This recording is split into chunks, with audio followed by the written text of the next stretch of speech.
My son told me not to come for Christmas. When those words first left his mouth, I thought maybe I had misheard. Maybe he was tired. Maybe it slipped out wrong. Maybe there was some misunderstanding.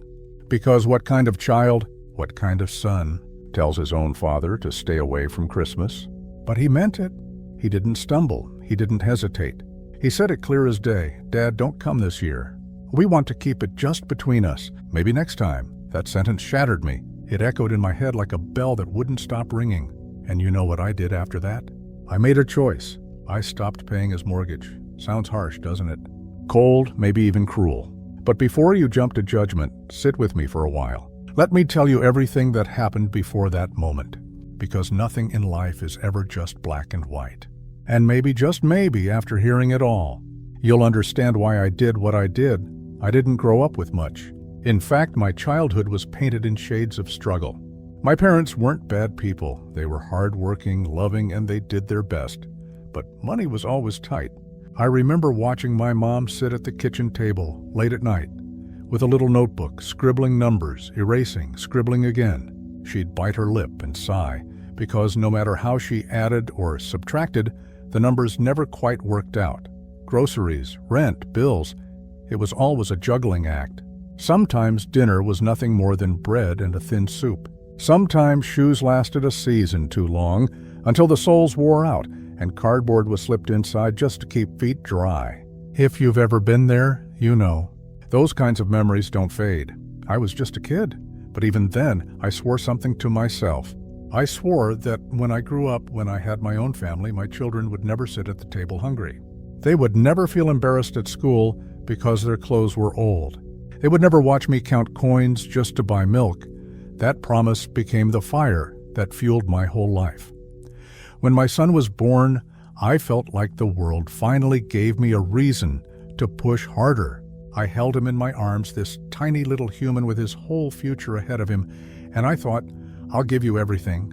I'll be the father I never had the chance to experience. And I did. At least I tried with every ounce of me. I worked. God, did I work.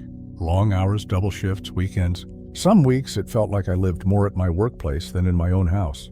I missed nights out with friends, missed holidays, missed sleep. I worked jobs I hated just for the paycheck. I stood in freezing rain on construction sites. I hauled boxes until my back screamed. I smiled through sales calls that drained me. But none of that mattered, because I wasn't doing it for me. I was doing it for him. That's the thing about being a parent. You sacrifice without even thinking about it. It becomes second nature. You stop dreaming for yourself and start dreaming for them. Their happiness becomes your paycheck. Their comfort becomes your reward, and I made sure he had it. New clothes, a safe home, good food on the table, birthdays with presents, Christmases with joy. And when the time came for school, I made sure he went to good ones. When he wanted something, I'd figure out a way. I wasn't spoiling him. I was keeping that promise I made to myself as a boy. The promise that my kid will never go through what I went through. Fast forward to his teenage years. Anyone who's raised a teenager knows it's not all smooth sailing. He had his moods, his rebellions, his stubborn streak. There were slammed doors, late nights, arguments, but that's part of growing up, right? Kids test boundaries, parents hold the line. And through it all, I loved him fiercely. I still remember one night when he was 16. He came home after midnight, breaking curfew. I was furious. We shouted, he stormed off, and I sat in the living room shaking with anger. But then I caught myself. I thought about how, when I was his age, I was already working full-time to help my parents pay bills. I thought about how he, even in his rebellion, had a roof over his head, food waiting for him, and a father who cared enough to argue. And in that moment, my anger melted into something else. Gratitude. Gratitude that I could give him what I never had. That was the pattern. No matter the fight, no matter the mistakes, my love never wavered. When college came around, I knew what I had to do. Tuition isn't cheap and scholarships only covered so much. I dipped into savings, I tightened my belt, I even took on extra work, because I wanted him to walk into his classes proud, not weighed down by the fear of debt. I'll never forget the day we moved him into his dorm. He was so excited, buzzing with energy, already talking about new friends, new adventures. I carried box after box up those endless stairs, sweat dripping down my back. And every time I set one down, I felt this strange mix of exhaustion and joy.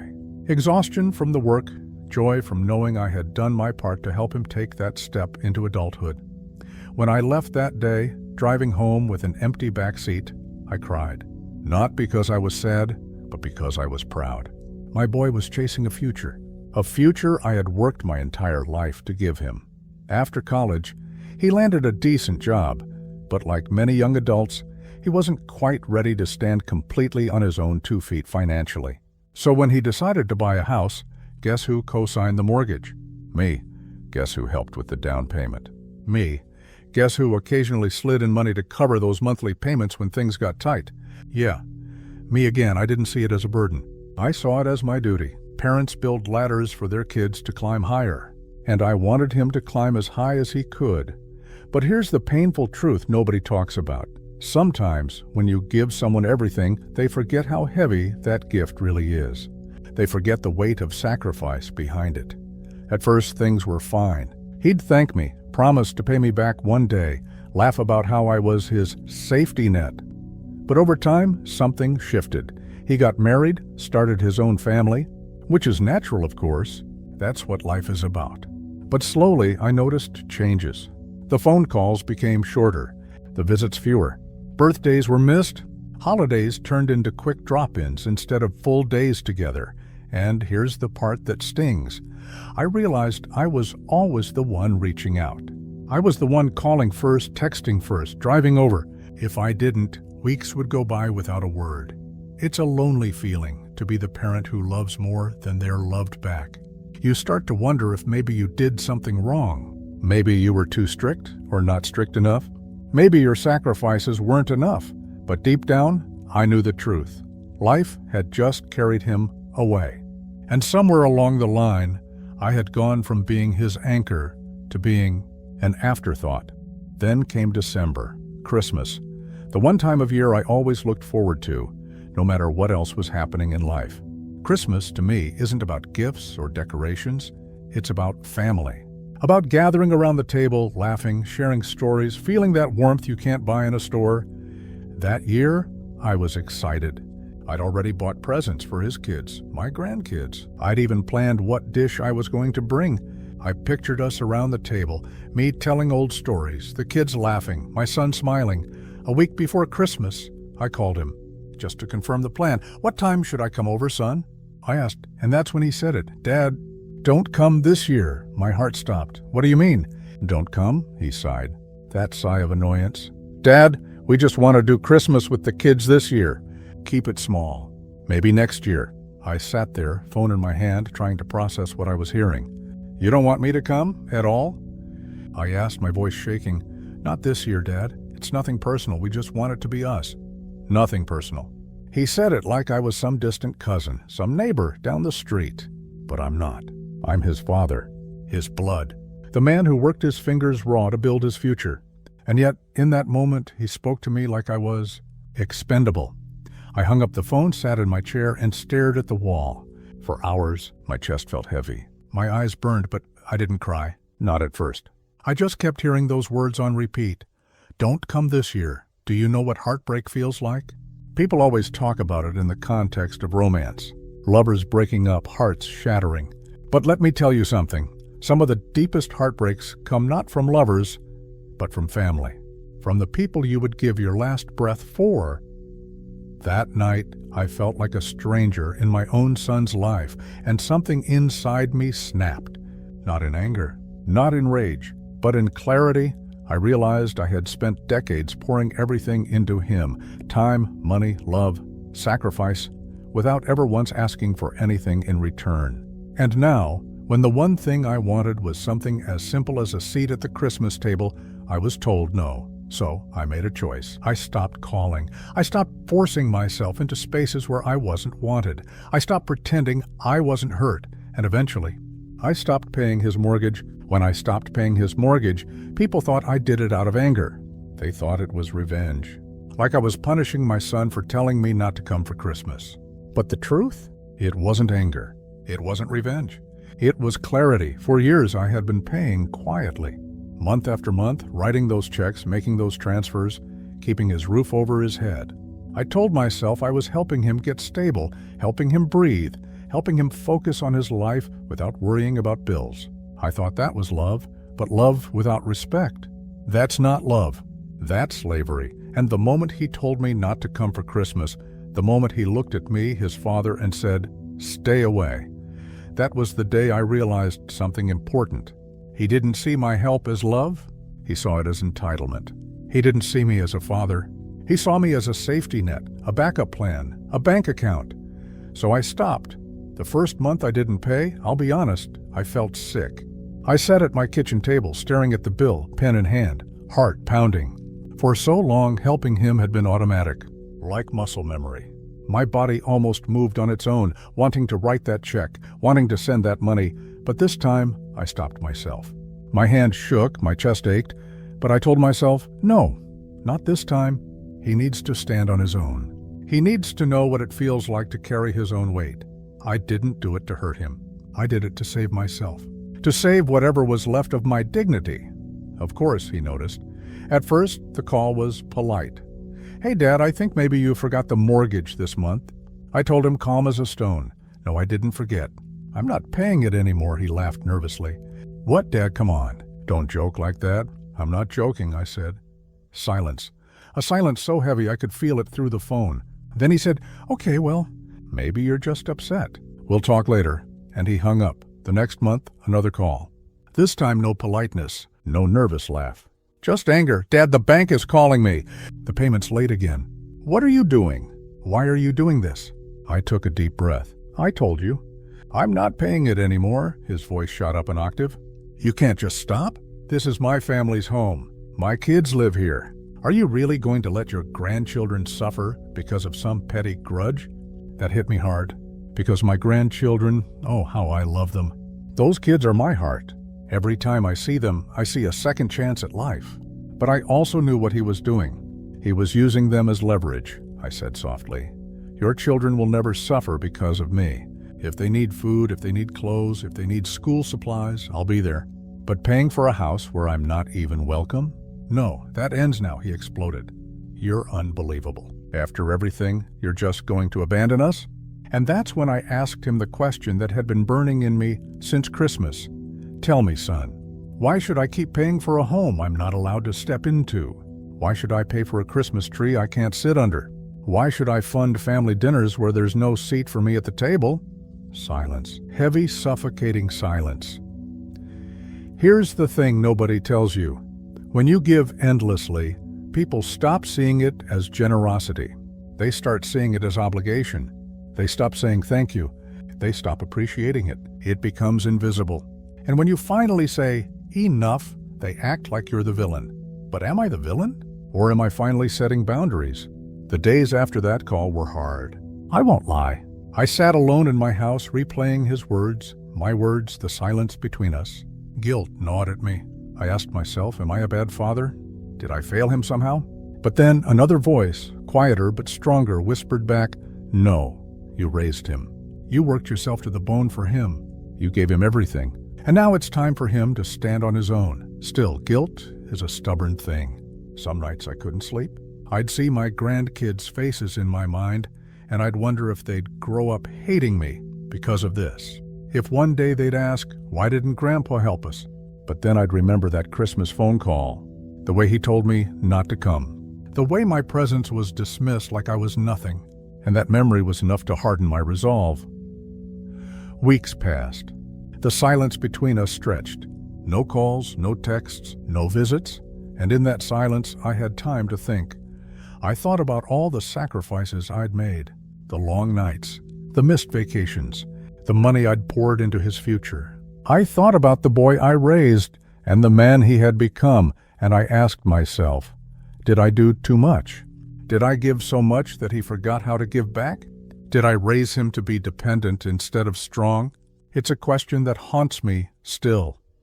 Then, one day, there was a knock on my door.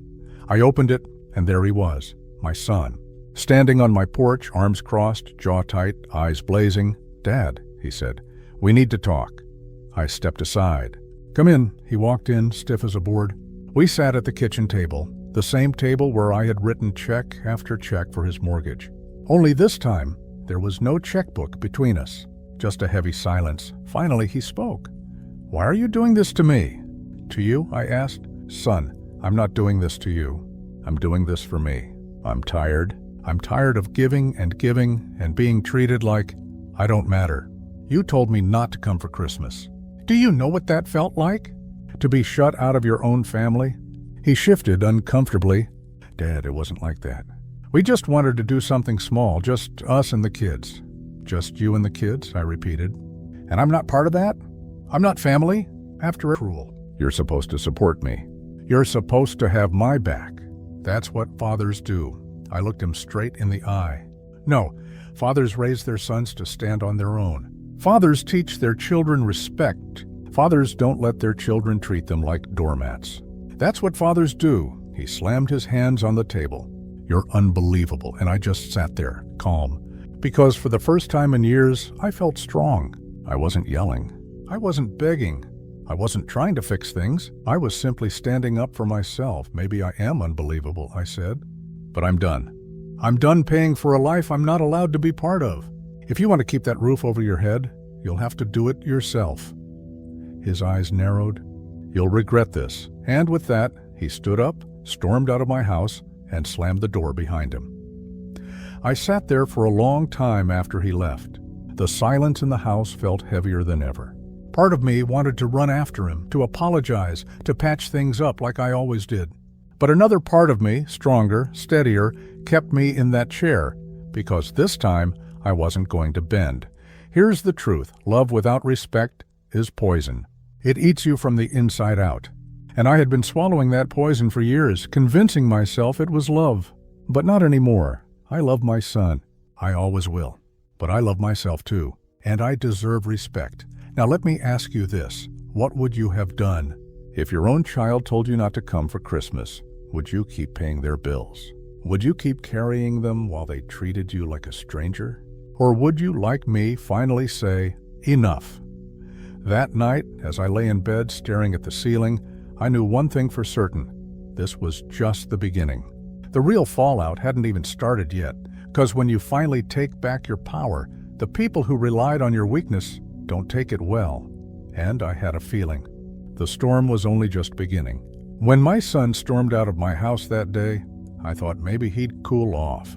Maybe after a few nights of sitting with his own thoughts, he'd realize what I was trying to do. Maybe he'd even call me, not for money, but just to talk. But the call never came. Days turned into weeks. Weeks stretched into a month. And in that silence, I started to hear echoes. Echoes of every time in his life when I had forgiven him, every time I had bent over backward to make peace. But this time I stayed quiet. It wasn't easy.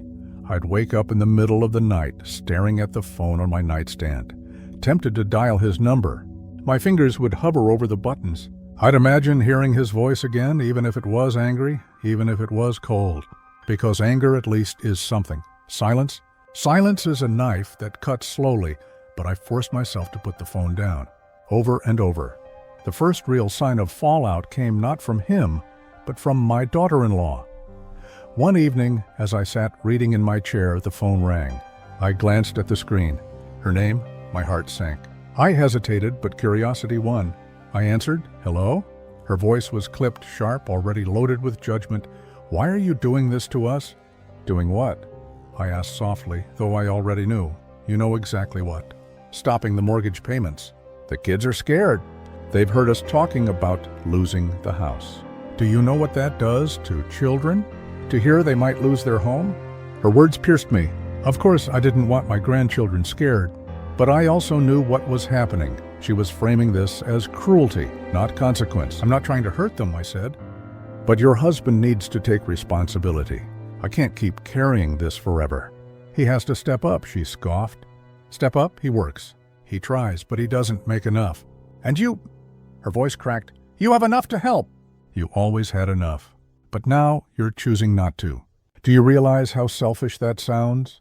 Selfish. The word hit me like a slap. Me? Selfish? After decades of breaking my back, after pouring my savings into their lives, after paying for a house I wasn't even welcome in on Christmas. Selfish? I swallowed hard. Maybe it sounds selfish to you, but I've learned something. Giving without respect isn't generosity. It's a leash, and I won't wear that leash anymore. Her silence burned. Then, quietly, she said, "I didn't think you'd turn your back on your own family." And she hung up. That night, I sat in the dark, staring at nothing. Her words twisted in my chest. I asked myself, am I the villain here? Am I punishing not just my son, but his wife, his children? But then another thought crept in. Where was this outrage when I was paying? Where was this fire when I was sacrificing for them month after month? Funny, isn't it? When you give, people go quiet. But when you stop, they suddenly find their voices. The second month came and went. No payment. More calls from the bank to my son. More silence from him toward me. Then, one Sunday morning, I decided to take a drive. I don't know why. Maybe part of me wanted to punish myself. Maybe part of me just missed them. But I drove past their house. It looked the same from the outside. The yard was trimmed. The curtains were drawn. The kids' bikes lay scattered on the lawn. But something felt heavier. I parked down the street, just sitting there, watching from a distance. After a few minutes, the front door opened, and my grandson ran out, laughing, chasing the family dog. For a moment, my heart soared. His joy was pure, untouched by the chaos swirling around him. But then, my son stepped onto the porch. He spotted me. Even from that distance, I saw his eyes harden. He turned sharply, calling his son back inside, slamming the door. That was my punishment, to watch my grandkids from a distance like a stranger. I sat in that car for a long time, tears welling in my eyes. And I thought, is this the price of standing my ground? Losing not just my son, but my grandchildren too? The breaking point came in the third month. Another knock on my door. I opened it, and there he was again. But this time he wasn't alone. My daughter-in-law stood beside him, arms crossed, her face carved from stone. They walked in without waiting for me to invite them, sat at the kitchen table. The air was electric, thick with anger. My son spoke first. "Dad, the bank is moving toward foreclosure. Do you understand what that means? We could lose the house. Your grandkids could lose their home." I nodded. "I understand. Then why won't you help?" His voice cracked. For the first time, I saw not just anger, but desperation. I looked at both of them, because this isn't about money anymore. It's about respect. It's about the way you treat me. You shut me out of your life. You tell me not to come for Christmas, and yet you expect me to keep paying your bills. Do you not see the contradiction? My daughter-in-law leaned forward, her eyes blazing. With all due respect, this isn't about Christmas. This is about survival. You're choosing your pride over your family's well-being. Maybe, I said. Or maybe I'm finally teaching my son the lesson I should have taught him years ago. Nothing in this life is free. Not even love. The room went still. My son's hands trembled as he spoke. "Do you want us on the street? Is that what you want?" "No," I whispered. "That's the last thing I want. But I want you to stand on your own 2 feet. I want you to prove that you're not just my dependent, but your children's provider." His eyes filled with tears, though he tried to blink them away. "You don't understand the pressure I'm under. The bills, the job, the stress, it's too much. And you pulling the plug now. It's cruel." I leaned forward. "Do you think it was easy for me? To work doubles, to miss dinners, to skip holidays, just so I could provide for you? Do you think it didn't crush me to hear my own son tell me not to come for Christmas? You think this is cruelty? Son, this is mercy. Because the longer I keep bailing you out, the weaker you become." His head dropped.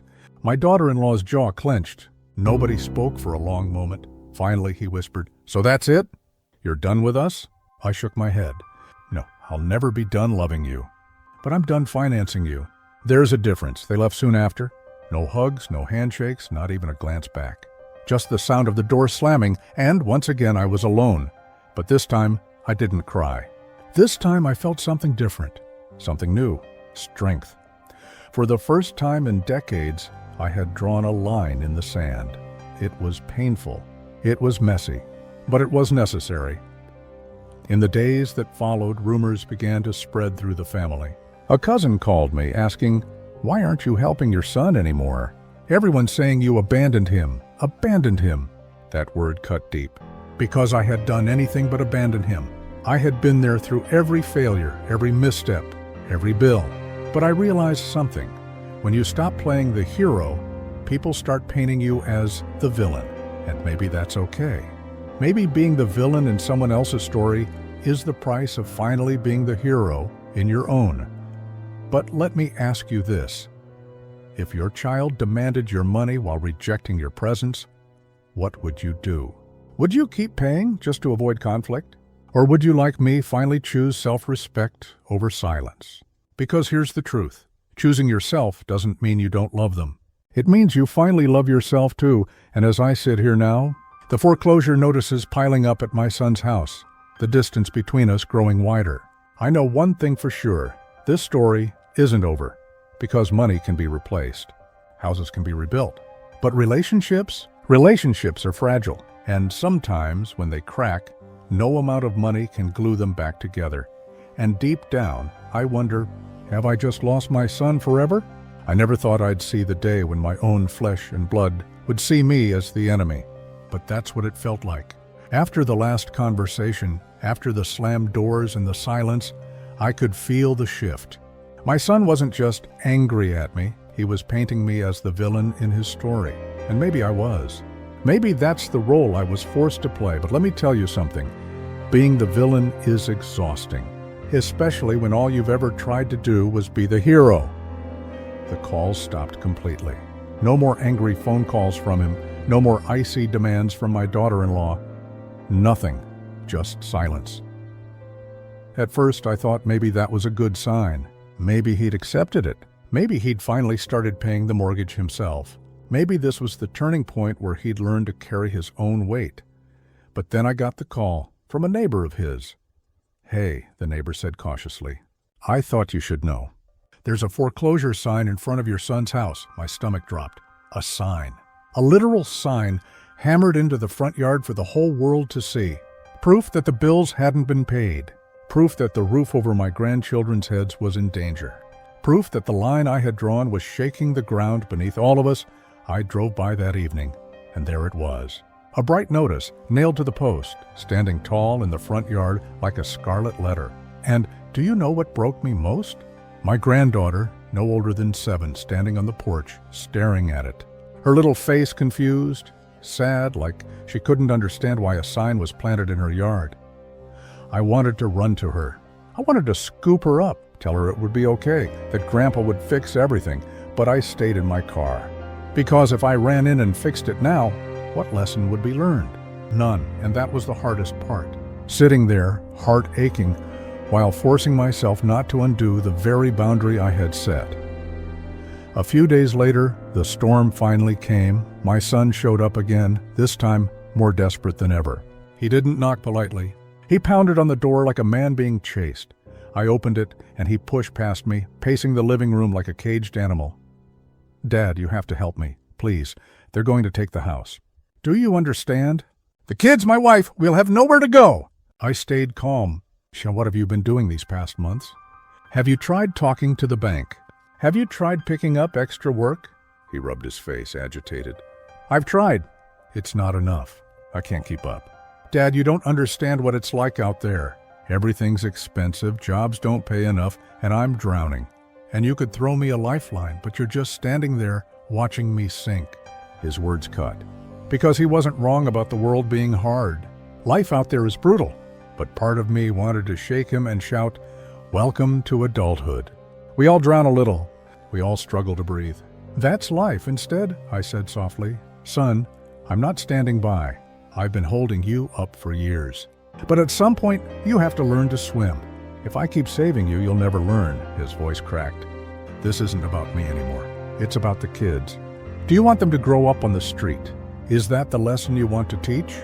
That's when I lost my composure. "Don't you dare use them as shields.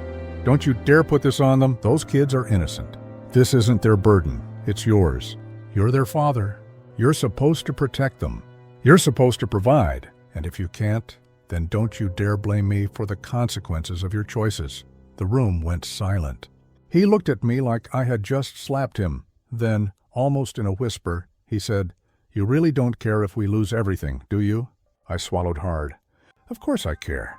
But caring doesn't mean rescuing. Caring means letting you grow, even if it hurts. He shook his head in disbelief, tears in his eyes. I don't recognize you anymore, and I told him the truth. No, you just don't recognize a version of me that finally stopped being your crutch. He left again that night, slamming the door so hard I thought the frame would break. And once more I was left alone in the quiet. But this time I didn't feel strong. I didn't feel like the wise man teaching a lesson. I felt like a father who had just watched his son crumble and couldn't do a thing about it. I sat there for hours staring at the empty chair across from me. The chair he used to sit in as a boy, swinging his little legs, asking me questions about the world. The chair where he'd eat cookies after school, grinning at me with missing teeth. How had we gotten here? From cookies and laughter to slammed doors and foreclosure signs. The next week, my phone rang again. It was my sister. She doesn't usually call me unless something's wrong. Why are you letting this happen? She demanded. Your son is about to lose his house. People are talking. They're saying you've turned your back on your own blood. There it was again, that word. Abandon. Do you think I wanted this? I asked quietly. Do you think I wanted my grandchildren scared and confused? I didn't choose this? He did, when he told me I wasn't welcome. He did, when he chose pride over respect. I'm not abandoning him. I'm teaching him, she sighed heavily. Teaching him what? That his father doesn't care? That money matters more than family? I clenched my jaw. No, that respect matters. That you can't spit on the hand that feeds you and expect it to keep feeding you forever. She didn't like that answer. Few people did. But it was the truth. The foreclosure date loomed closer. Each day I wrestled with myself. One part of me wanted to cave to pay off the debt to save them. The other part held firm, reminding me of that Christmas rejection. Reminding me of all the silent years of entitlement. I'd pace my house at night, whispering to myself like a madman, if I give in now, I undo everything. If I rescue him again, he'll never learn. Hold the line. Hold the line. But then I'd picture my grandkids, confused, asking their parents why Grandpa didn't help. And my heart would break all over again. Finally, the day came. The foreclosure was finalized. The house was no longer theirs. When I heard the news, I sat in my chair, staring at the wall. Numb. My son didn't call me. My daughter-in-law didn't call me. Nobody called me. But I could feel the weight of their blame pressing down on me, even in the silence. And the worst part? I didn't even know where they went. Did they find a small apartment? Did they move in with their parents? Were the kids okay? I didn't know, because I wasn't part of their lives anymore. People always talk about tough love like it's a clean, noble thing. Like you set a boundary, walk away, and feel proud of yourself. Let me tell you the truth. Tough love isn't clean. It's messy. It's guilt and anger and heartbreak all tangled together. It's lying awake at night, wondering if you destroyed your family or saved them. It's crying into your pillow because you miss your son, but knowing you can't cave, that's tough love. So here I sit now, alone in this house that feels too big, too quiet. No Christmas tree this year. No laughter of children running through the halls. Just me, my thoughts, and the echo of a slammed door. And I ask myself every single day, did I do the right thing? Or did I just lose my son forever? I don't have the answer yet. Maybe I never will. But one thing I know for certain, I will not apologize for demanding respect. Because respect is the foundation of family. And without it, even love will crumble. Now let me ask you, if you were in my shoes, what would you have done? Would you have saved the house, even if it meant losing your dignity? Or would you, like me, hold the line and risk losing your son? And as the new year begins, I can't help but wonder, will this silence ever end? Or have I just buried the bond between us under the weight of a mortgage I refused to pay? Only time will tell. I used to think silence was peaceful. When I was younger, after a long day of work, I'd come home, sit in my chair, turn off the TV, and just enjoy the quiet. Silence meant rest. It meant calm. But now, silence feels like punishment. My house doesn't sound like home anymore. It's too empty, too still. No laughter, no footsteps, no voices. Just me, the ticking of a clock on the wall, and the echoes of all the things I should have said but didn't. And every time I sit in that quiet, I hear the same question playing in my head. Did I make a mistake? It's been weeks since the foreclosure, Weeks since the house was taken. Weeks since I've heard a word from my son. The last I knew, they had moved in with my daughter-in-law's parents. A cramped house, too many people under one roof, tension hanging heavy in the air. I know that can't be easy on him. Part of me wanted to drive over there to check in, to bring groceries, toys for the kids, maybe slip him some cash on the side just to ease the pressure. But I didn't, because I knew the second I showed up with help, it would undo everything. Still, the urge was there, stronger every day. One night, I dreamed about my granddaughter. She was standing at the end of my hallway holding her little teddy bear, asking me why she couldn't live here anymore. "Why can't we stay with you, Grandpa? Why didn't you save us?" I woke up in a cold sweat, heart pounding, tears in my eyes. It was just a dream, but it felt too real, and the guilt clung to me like smoke. I sat up in bed, staring at the ceiling, whispering to myself, "You're doing the right thing. You're doing the right thing." But the truth is, I didn't feel right. I felt broken. Then came the twist I never saw coming. It was a Sunday afternoon when my phone finally rang. I didn't recognize the number, but I answered anyway. "Hello?" There was a pause, then a familiar but shaky voice. "Dad?" It was my son. For a second, I couldn't even speak.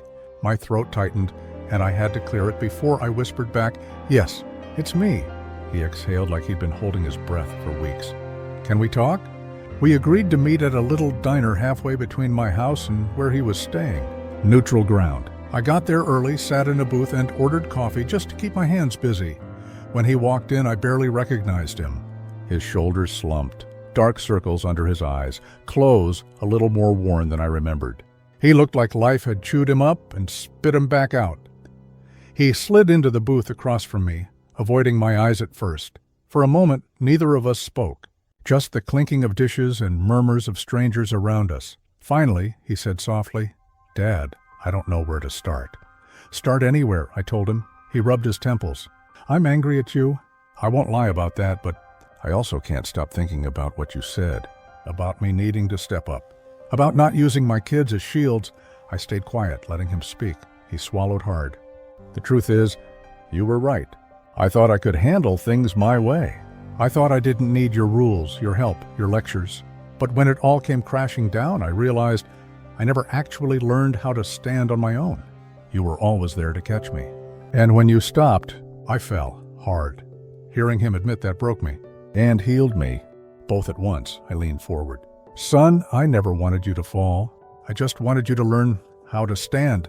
Tears welled in his eyes. "I know, I see that now. But it feels like it cost me everything. My home, my pride, my family's trust. My wife resents me. My kids are confused, and I don't know how to fix it." His voice cracked. And for the first time in years, I saw not the grown man sitting across from me, but the little boy he used to be.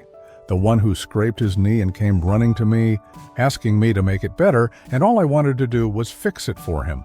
But instead I said gently, "You can fix it, one step at a time. It won't be easy and it won't be fast, but you can rebuild. And this time, it'll be you building it, not me doing it for you." He nodded slowly, wiping his eyes. "I want that. I really do. But I don't know where to start." I pulled a small notepad from my pocket. I carry it for grocery lists, reminders, little things. I tore out a sheet and slid it across the table. "Let's make a plan," I said.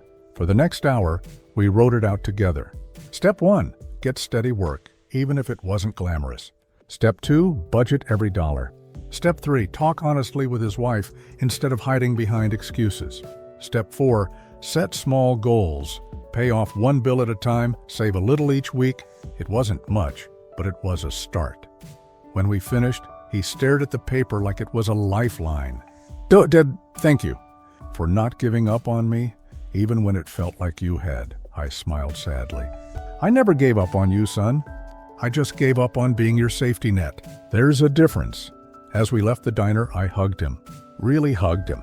Not the quick, stiff kind we'd done in the past, but a real embrace.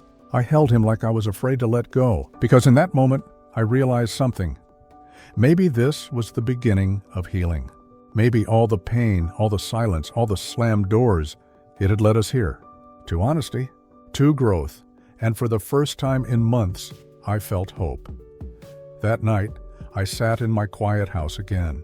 But this time, the silence didn't feel like punishment. It felt like a pause, a space, a chance for something new to grow. I don't know what the future holds.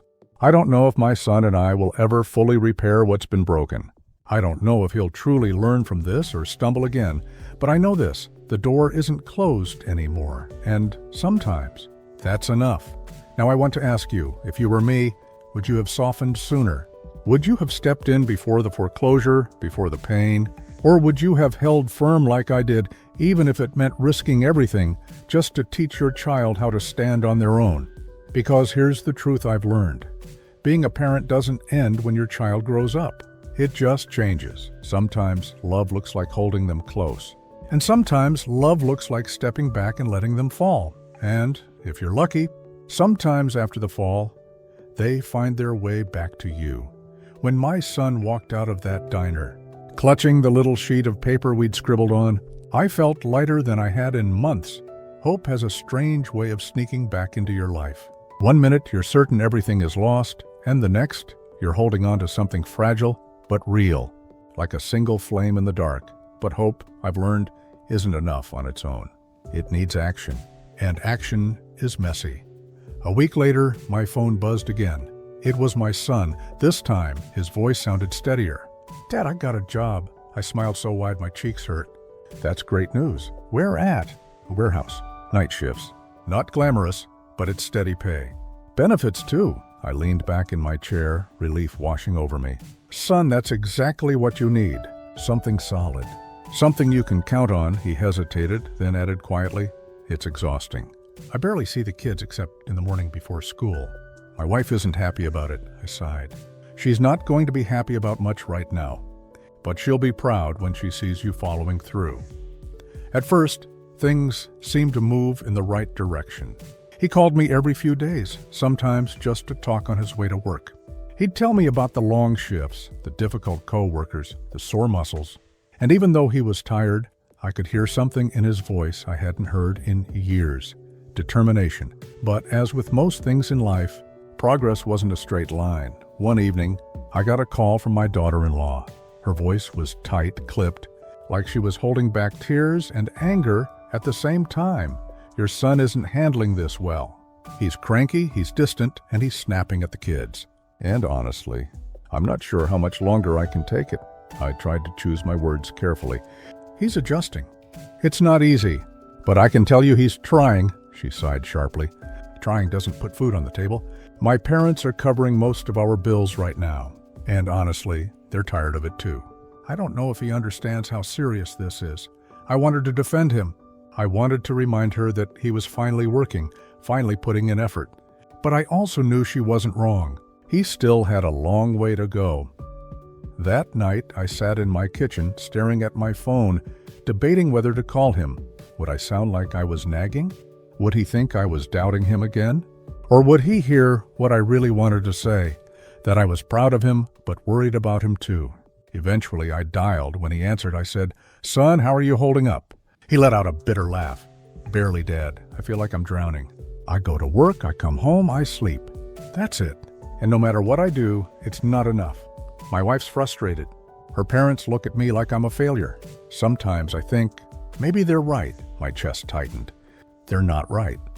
You're working hard. You're taking responsibility. That's more than you were doing before. You're moving in the right direction." He was silent for a long time before whispering, "Then why doesn't it feel that way?" That question haunted me because I knew exactly what he meant. Progress doesn't always feel like progress when you're stuck in the middle of it. It feels like struggle, exhaustion, and sacrifice. I wanted to fix it for him, to slip him an envelope of cash to pay off one of his bills to ease the burden. But every time the thought crossed my mind, I forced myself to stop. No, not again. He has to fight through this himself.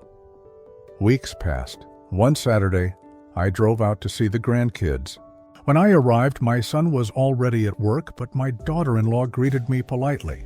The kids ran up to me, hugging my legs, their smiles lighting up the room. "Grandpa," they shouted, tugging at my hand. "Come play." I sat on the floor with them, building towers with blocks, listening to their little stories. But even in their laughter, I could sense the tension in the house. Later, While the kids were watching cartoons, my daughter-in-law sat across from me at the kitchen table. "I don't know if we're going to make it," she said flatly. My stomach sank. "Your marriage?" She nodded, tears filling her eyes. "We argue every night." "He's angry." "I'm angry." "The kids are confused." "This isn't a life, this is survival." Driving home that evening, I felt torn apart inside. On one hand, I knew this was their battle to fight.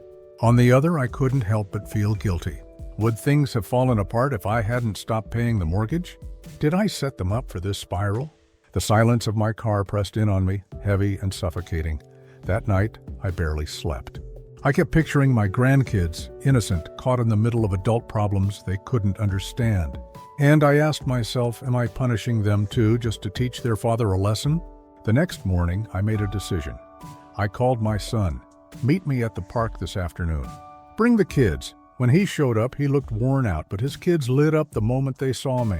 We played on the swings, we ran around, we laughed. For a little while, it felt like nothing was wrong. But after the kids ran off to the jungle gym, I turned to him. "Son," I said carefully, "I need to ask you something important. How much are you willing to fight for your family?" He looked at me confused. "What do you mean?"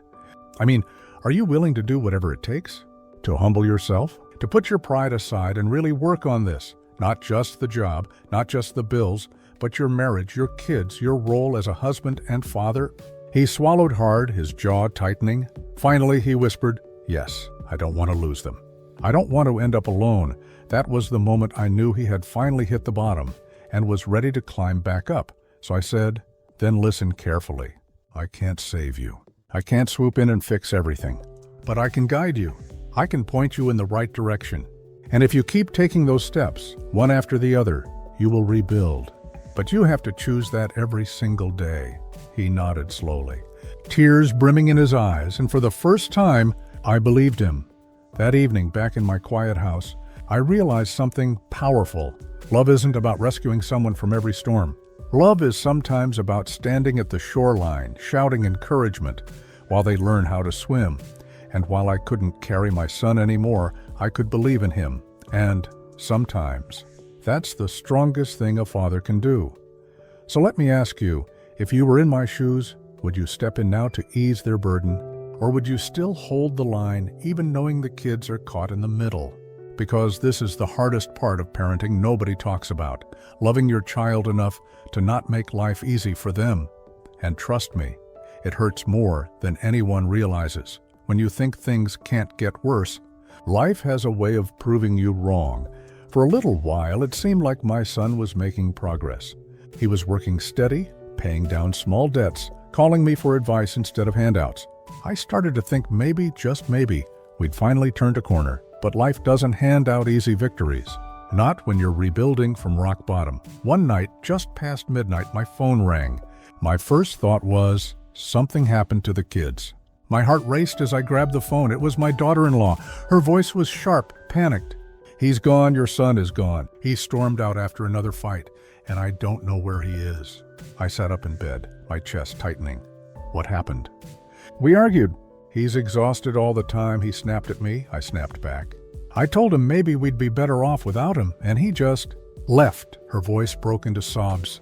"The kids are crying. I don't know what to tell them." I pulled on my shoes, grabbed my keys, and drove through the night. My eyes scanning every street, every corner. Searching for my son, I found him 2 towns over, sitting on a park bench, his head in his hands.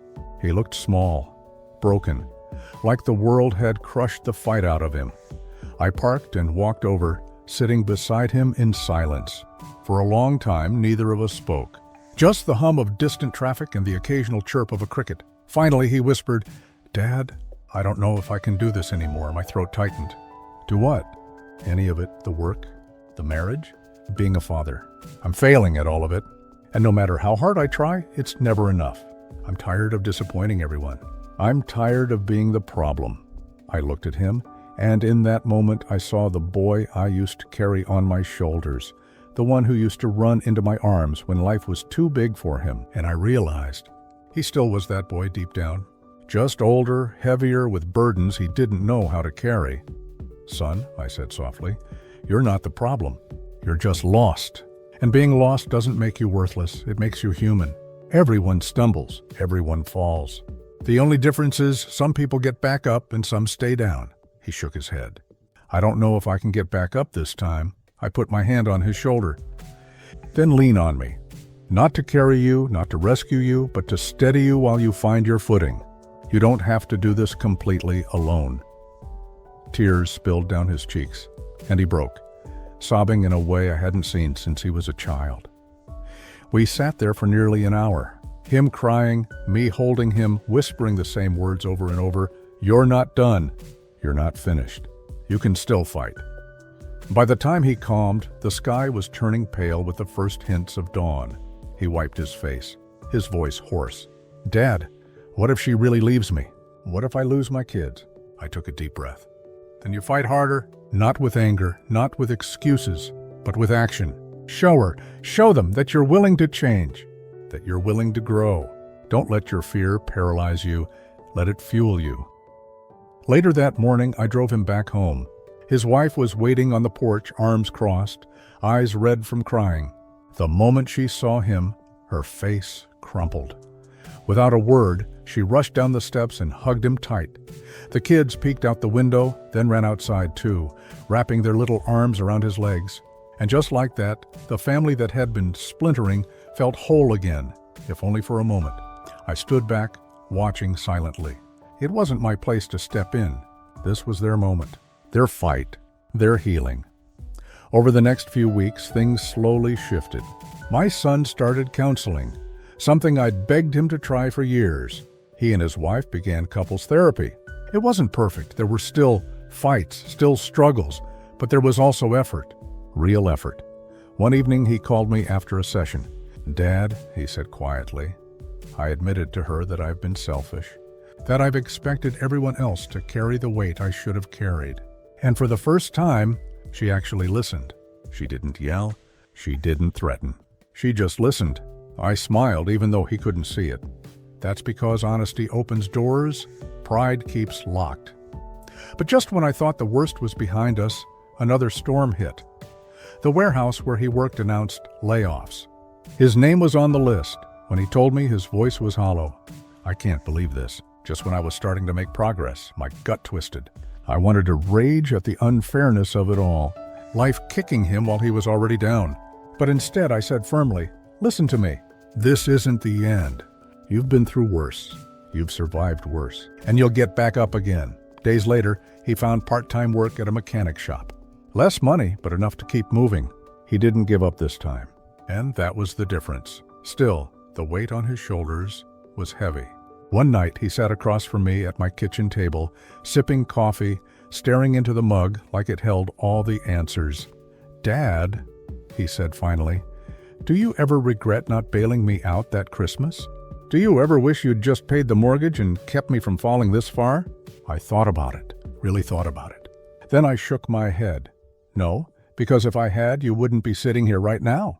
You'd still be the same man you were, dependent, angry, avoiding responsibility. As much as it hurt, as much as it cost us, this fall saved you. And maybe it saved our relationship too. He was quiet for a long time before nodding slowly. Yeah, maybe you're right. But even with all the progress, all the breakthroughs, I could feel one final test coming. Something bigger than a layoff, bigger than an argument. Something that would force him and me to finally face everything we'd been running from. And deep down, I knew. The hardest part of this story wasn't behind us, it was still ahead. So let me leave you with this question. How far would you go to save your family? Would you sacrifice your pride, your comfort, even your peace, just to hold on to the people you love? Because sometimes the line between saving someone and enabling them is razor thin. And knowing where to stand on that line can change everything. I used to believe endings were neat and tidy. That one decision, one apology, one grand gesture could wrap everything up in a bow. But life doesn't work like that. Real endings are messy. They're a mix of progress and setbacks, of hope and doubt. They're not fairy tales, they're real raw and complicated. And that's exactly how things unfolded with my son. After he lost his warehouse job, and after he picked up part-time work at the mechanic shop, life became a grind. It wasn't glamorous, it wasn't easy, but it was steady enough to keep food on the table. For the first time, I saw him taking real ownership, not just of his work, but of his family. He came home tired, but he still helped the kids with homework. He argued less with his wife, choosing instead to listen. He was still learning, still stumbling, but there was growth. And for me, watching that growth was worth every sleepless night, every ounce of guilt I'd carried. But the final test came on a cold winter morning. I woke up to a frantic knock at my door. When I opened it, my daughter-in-law was standing there, wrapped in a coat, shivering from more than just the cold. "Your son collapsed at work," she blurted out. "They took him to the hospital." My heart dropped. Without a word, I grabbed my keys and followed her. At the hospital, we sat in a sterile waiting room, the smell of disinfectant heavy in the air. Every second felt like an hour. Finally, a doctor came out. "He's stable," she said. "Exhaustion, dehydration, and stress. His body simply shut down." I felt my knees weaken with relief. But the guilt hit me just as hard. Had I pushed him too far? Had my tough love turned into cruelty? When I was finally allowed into his room, I saw him lying there, pale and IV in his arm. His eyes fluttered open when he saw me. "Dad," he whispered, voice weak. I pulled a chair beside him, gripping his hand. "I'm here, son. I'm here." We sat in silence for a long time. Finally, he whispered, "I thought I could handle it all. Work, family, bills. I thought if I just pushed hard enough, I'd fix everything. But I guess I pushed too hard." I squeezed his hand. "Son, there's a difference between giving up and asking for help. You don't have to do this alone." "Not anymore," tears welled in his eyes. "After everything I put you through, after everything I said to you, why haven't you walked away from me?" My own eyes burned. "Because I'm your father. And a father doesn't stop loving his child, no matter how far they fall. I let you stumble because I wanted you to grow, not because I stopped caring." That was the moment something shifted between us. For years, our relationship had been a tug of war. Him pulling for independence, me pulling to protect him. But in that hospital room, the rope finally dropped. We weren't pulling against each other anymore. We were standing side by side. Recovery wasn't instant. It took weeks of rest, medical bills, and tough conversations. But this time, instead of blaming or avoiding responsibility, my son faced it head on.